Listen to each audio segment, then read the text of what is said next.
Well, hello everybody. I should say good night still for those who are probably watching over in the US because time zones are a funny thing. But over here it's early in the morning, and this makes it for a perfect Sunday morning cartoon speedrun. And this is Tiny Toon Adventures 2: Montana's Movie Madness for the Game Boy. And I've been running this for a while. I'm looking forward to showing this off to you all. I'm just gonna launch into it and talk some more about everything. So let's go in 3, 2, 1, go. Alright, so in this game we go to the movies. We specifically go to Montana Max's newly opened movie theater, and he's showing movies where he is the hero and for some reason Buster is the villain. And of course we want to change that, so we go into this movies to fix the plots. And you get this lovely little platformer with lots of hot tunes and very nice movie themes, such as this Western themed level. And you see me dash like right away. That's one of the main mechanics that we use in the speedrun. So you'll be seeing a lot of that. And there's going to be some other things as well later on. Also, you got these enemies throwing crates. You always have to watch out for those. You also see these carrots. You can pick this up for extra lives, but we try not to pick up anything. We try not to pick up that many if possible, because there is going to be a score count at the end, and it does add up. So yeah, we just try to leave those behind if possible. There we go, another dash. Sounds about right for plot. There we go. So yeah, this is also a funny thing. We basically dash, but then subsequently let go of the D-pad. That does allow us to not get the slipping animation, which is perfect for this instance, because we will be able to outrun the boulders. Otherwise, this is tiny slipping animation, and eventually the boulders will catch up on me. So it does work very well that way. We'll be using it here as well, a couple of other times as well. You will take a nice little boost up here. All right. The thing is with those enemies throwing crates is it can be hard to anticipate them. Like, you dash up there and sometimes you tend to see them somewhat late, and that's when you basically run into them, so it can be a bit tricky. I tried to do a jump kick there. That's actually one of the other main strats in the game. Makes it go a little bit faster because you can go through enemies as soon as you stun them, so that's pretty nice. Now we have the first boss. It's going to be Montana Bax. We will be fighting him every single time in this game. And now he's a cowboy and a horse. And there's these horses that I'm standing on as well. They kind of look like merry-go-round horses in a way, I think, but... And there's also the Can-Can. Shout out to the Can-Can. Anyway, the boss fights are pretty straightforward. You just hit Max in the head repeatedly, and that's about it. So, no big deal. Alright, so now we have a score count. You see the carrots adding up to the time, of course, and also my life. The funny thing is, if I have fewer hearts at the end of each level, it will basically make for a quicker countdown, so that's pretty good for the speedrun in a way. Alright, time for a minigame. We play basketball against Plucky Duck. We try to hit these goals, and we try not to get our heads blocked. It can sort of happen randomly, but we try not to make that happen. Well, okay, there it happened. Good job. Okay, there we go. So the thing is, I cannot actually start throwing the ball until the bar has hit the OK arrow, so I'm gonna have to wait for that. You'll see these minigames in between levels, so this was the first one, and there will be a couple more. So now we go into the second movie, which is, as you see, samurai themed. This is an auto-scroll. There's gonna be more auto-scrolling also. Bit of a spoiler for up ahead, but you'll see that soon. Right, so now we have the Samurai Saga. Got frogs that I have to jump on. The funny thing is, there's a hard mode, and in hard mode they actually jump up, so there's a bit of added difficulty there. And there's some other differences there as well, which I might go into later. But anyway, we have these lanterns. You can see by this point which ones we have to avoid. So we basically want to play it safe, kick a couple of these enemies. The funny thing is you can actually stand on their heads as soon as you stun them, so that's pretty a pretty nice benefit there. Also, we have falling platforms. A couple of instances will be coming up over here, and we will be seeing a couple more later. But first we have these two doors. Both lead to the same exit in a way, but it's pretty much down to, I guess, preference of which one you want to take. I think this one is supposedly faster, or at least it did a brief timing of it, and that seemed to go faster overall, but it kind of depends, I guess. You have a couple of obstacles to go through. And the next screen is where you wind up going anyway. So now we have to watch the water. It's gonna submerge this whole screen basically, so we have to wait a little bit every now and then. Would be nice to skip these cycles, but I don't think it's actually RTA viable. There's a test of this, and I think it actually skips like the first stretch of submerged water in a way, so that was pretty cool.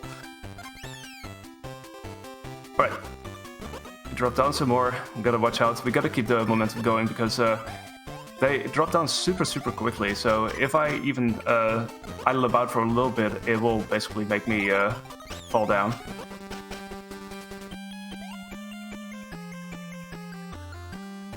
Okay, and now it's time for a climb. And as I said, there's gonna be more moving platforms here. So we are dropping platforms here, I should say. So we have to be careful of that.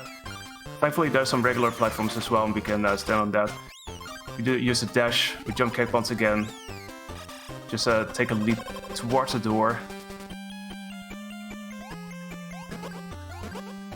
Yeah, you wouldn't want to dash there because, as you would be able to tell, this slipping mechanic doesn't work well together with those platforms. You'll be likely to fall to your death, so yeah, I shouldn't do that.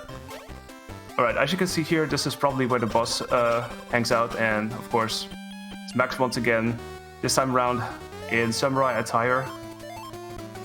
And riding a huge frog, also. And we basically have to make sure that we jump at the same time that the vents are being thrown, so as soon as you know that this fight is doable, it's a bit of a small window though, so you have to be sort of careful for that. So I guess in sense of like health, if you lose health, of course it loses a couple frames. It can also mean that the score count goes faster, so basically 1 frame is 1 point. So it's a little bit of a trade-off, I guess. Okay, second mini game, we try not to win. It's a tug of war. We basically let ourselves drop into the water. Normally what we're supposed to do is we're supposed to pull our opponent into the water instead, but it's a lot tougher, and in most cases it's probably slower as well, because it takes forever. There's a lot of mashing involved. The one downside to not winning the minigame is that you have to watch this animation. So, you see, we're to go after the worm. Alright, who's ready to head into the future, because that's coming up next, the Future Flick. Tiny test adventure, nice one. Alright. So in the future, of course, we have robot enemies.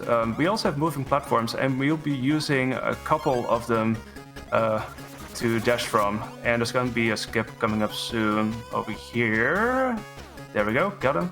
Skipped a couple of platforms above my head. Oh, wait, this is normally not what I dash off from, but that's fine.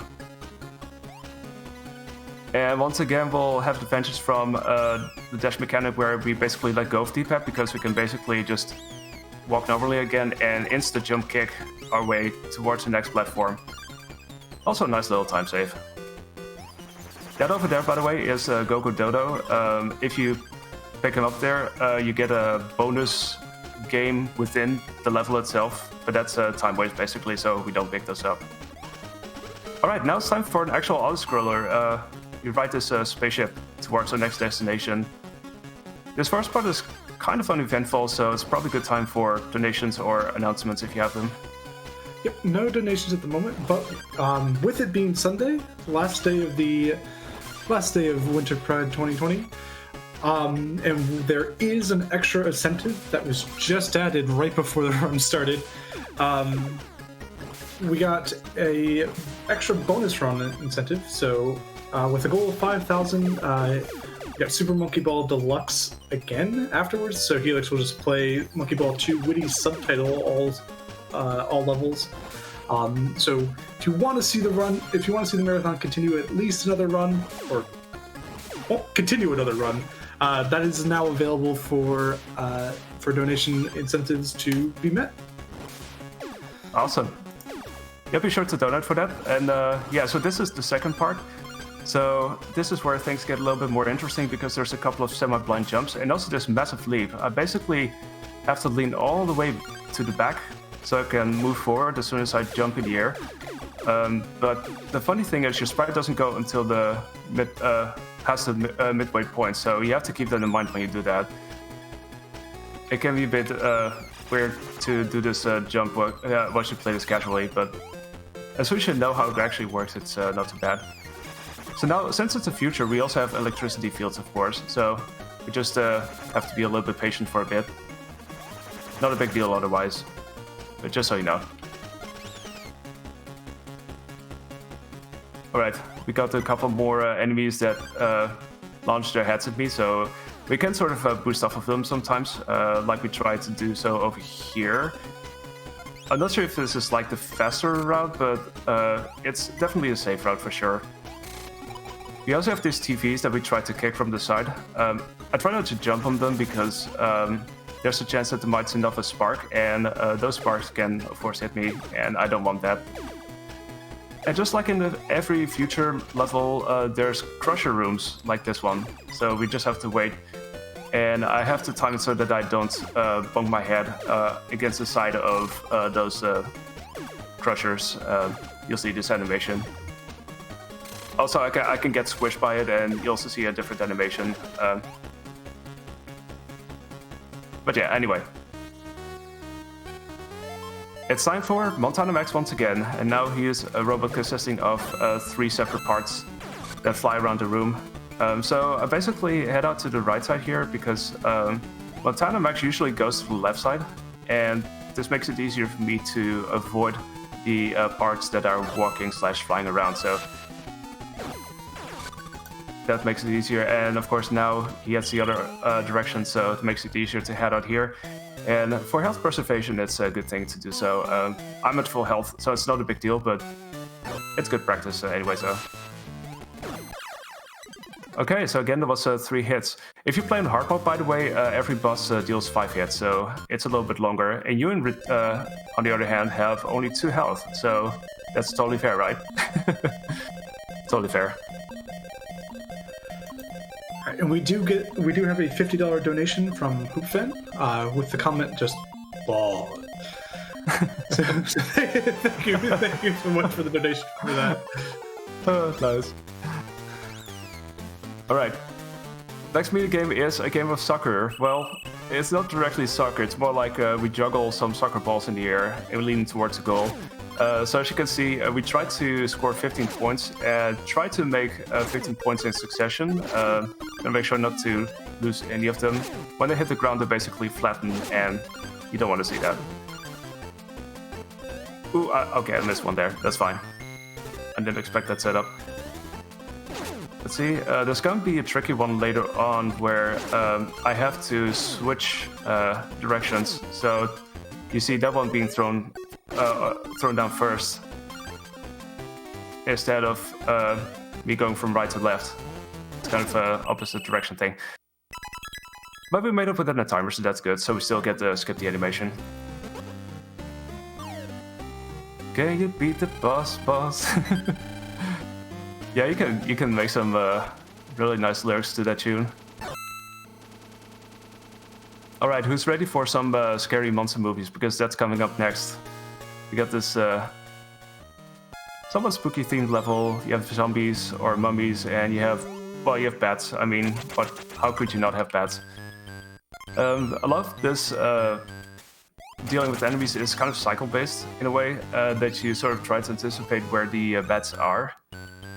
And in this case, you can make for some really nice dashing moments here. Let's see, I'm gonna try this. Ah, damn. There's an opportunity to jump right in between that mummy and that group of bats, which is kind of nice if you get it. It's a bit of a tight window, but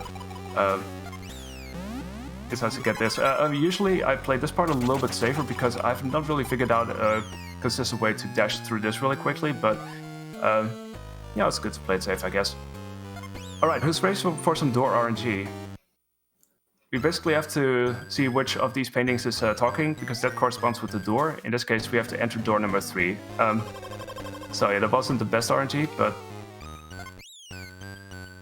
as long as you remember which door to go through, it's still fine. Okay, I nearly forgot that I was supposed to jump earlier for these bats, or at least that's my visual cue, basically. This room can be a bit tough to travel through initially. We try to like dash all the way, but yeah, basically you can remember like, okay, jump early for the bats, and the second room plays out a little bit differently, but for the first room this is a good thing to know. Alright, so after this room, of course, we're gonna have water, because we have this tower climb sequence where we try to not get submerged by water, because that would be really bad. So the benefit of doing dash jump is that you can reach much higher than before, and this makes me able to skip some of these platforms on the way. The water tends to rise pretty quickly, so it's a good thing to do that. And of course, all good things come in pairs of 2, so there will be another stretch of that. Gonna make my way through here. Also a couple of places where, you know, there's nowhere to jump to, so just keep in mind, if there's nowhere to jump to, just don't jump there. Just see where the next platform is to stand on. And that's it. And now for door RNG part 2. Let's see. It's this saying 3, 4, 1, 1, 2. Okay, so it's door number 2. That's actually pretty good. So we have to basically see which number isn't implied by these paintings, and that's the door we have to enter. Door RNG is basically determined on the frame that you enter the screen, so in a certain way you can set up for it to be door number 1, but it kind of depends really. Also, this is a nice little dash. You can just travel over these pots with hot air coming out. Alright, now we fight Max as Frankenstein, and basically have to make more leaps. It's basically a bit of a cheese boss fight. You deal the first hit and the subsequent hits kind of follow after. You just have to dash up again. And what you didn't see was there's spikes coming out the floor, so normally you try to avoid those, of course, but no big deal there. How do I know what door to enter? Yeah, so there's basically those paintings, and I have to basically see what they're saying or what they're not saying. So that's how I know which number is being corresponded, so to say. Let's see, another crate over here. So now we are in Montana Max's studio backlot. So we play through these movie stages once again, but it's all very compact and it's only like tiny clips of sorts, so it's like a greatest hits package of all the previous levels, except now everything is very meta and you suddenly realize, hey, it's a movie after all. Well, who would have thought? A couple more things. So we have to jump over this group of frogs. This is tiny rooftop jump, which is pretty cool. And to the future, as if it's nothing. And hey, we got another jump kick, just for the heck of it. See, I always keep forgetting there's another one over here, and I tend to miss it sometimes because it seems he seems to fly a little bit higher than the previous one. Okay, can I get this though? That would be awesome. Okay, that's fine. I tried to set up for this jump, which is a little bit of a time save, but it's a bit tight for sure. Usually I wait a few moments before actually before I actually start to dash there. It's a nice little time save there. There we go. All right, it's time to finally meet Montana Max, the movie director. So this is the final boss fight. We have to deal 3 hits. Time is going to be as soon as I deal the last hit, so get ready for that. Just have to hit the switch a couple of times. And I can basically start hitting as soon as that punch rolls out. So just gotta keep that in mind, otherwise you basically bounce on it. Alright, get ready, and time. And that's a run, we saved the movies, yay! We just have one more score countdown, but that's when the time is already ended, so... GG's. Thank you very much. It looks like it was 1951 for the time there. Yeah, I have the same here. I was timing it as well. The sub 20 is really good for this. It used to be a 20-minute plus run, and when I was running this, I was able to bring it down to sub 20. And yeah, so now we have Montana saying, "Oh no, my chances to be a famous director, celebrity, talk show host, guest, they have all gone down the drain. Oh no." And so yeah, this is basically normal mode, and they say, "Oh, there's a hard mode that you can play." I did do a speedrun of that the other day, and it's quite more different than I initially thought. But it's a nice challenge for sure. I could definitely recommend. I could definitely recommend playing this anyway, because it's a fun little game. Especially if you love Tiny Toons and if you love Game Boy games, this is a really fun speedrun. Lots of hot gems and such. All right. With that said, I think this is it for this run. I'm very glad that I got to show this off. So thank you to Power Up with Pride for letting me showcase this. And I'll be back in a short while with another run, very different, also a platformer and also very silly. It's Yoho Yoho. So stay tuned for that and enjoy the next run.